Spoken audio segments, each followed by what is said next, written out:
అక్రమ ఇసుక దందా 100 రూపాయల లంచం తీసుకున్నట్లు నిరూపిస్తే తన పదవికి రాజీనామా చేస్తారని మంత్రి అడ్డూరి లక్ష్మణ్ కుమార్ సవాల్ విసిరారు. మాజీ మంత్రి కొప్పుల ఈశ్వర్ గాలి మాటలు మాట్లాడుతున్నారన్నారు. పెద్దపల్లి జిల్లా ధర్మాపురంలో ఆయన పర్యటించారు. ఈ సందర్భంగా ఆయన ఈ వ్యాఖ్యలు చేశారు. అకాల వర్షంతో తడిచిన వరి, మొక్కజొన్నలను కొనుగోలు చేస్తామని మంత్రి హామీ ఇచ్చారు.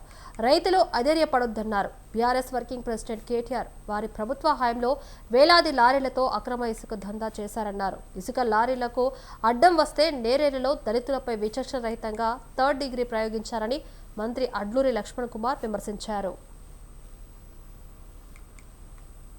ప్రజల్ని పట్టించుకోలే, రైతులను పట్టించుకోలే, నిరుద్యోగ యువకులను పట్టించుకోలే, యువలను పట్టించుకోలే.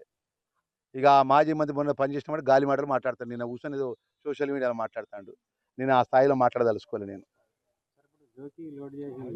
ఏదన్నా జోకి లోడ్ చేసిన వడ్లను కానీ, నెట్టి కొట్టు వడ్లను కానీ, మీకు కాంటే చేసిన వడ్లను కానీ జోకిపిచ్చి మొత్తం గోడాం కప్ప చెప్పే బాధ్యత నాదే అని చెప్పేసి మీ ద్వారా తెలియజేస్తాను.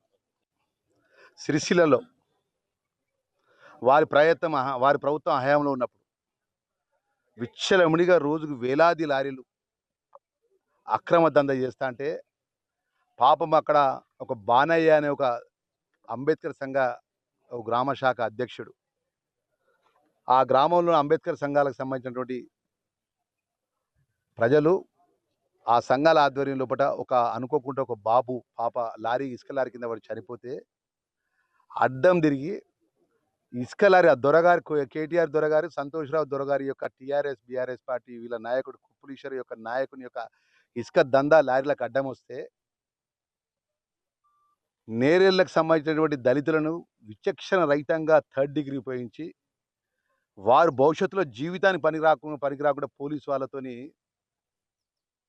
3rd డిగ్రీ ఉపయోగించి విపరీతంగా దెబ్బలు కొట్టించి ఈ రోజు వరకు వాళ్ళ యొక్క జీవితం రోడ్డు మీద